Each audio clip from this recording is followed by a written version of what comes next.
zote za maisha yako? Nitafanya bidii kutenda hivyo Mungu akinisaidia. Nitafanya bidii kutenda hivyo Mungu akinisaidia. Nitafanya bidii kutenda hivyo Mungu akinisaidia. Nitafanya bidii kutenda hivyo Mungu akinisaidia. Nitafanya bidii kutenda hivyo Mungu akinisaidia. Nitafanya bidii kutenda hivyo Mungu akinisaidia. Nitafanya bidii kutenda hivyo Mungu akinisaidia. Nitafanya bidii kutenda hivyo Mungu akinisaidia. Nitafanya bidii kutenda hivyo Mungu akinisaidia.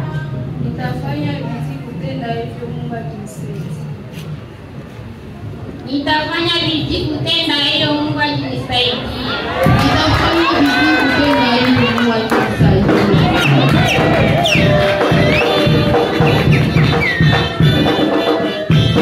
Amen, amen. Kwa kweli katika maulizo na majibu umesikia jinsi ndugu zetu wamejibia na jinsi wameapa mbele za Mungu.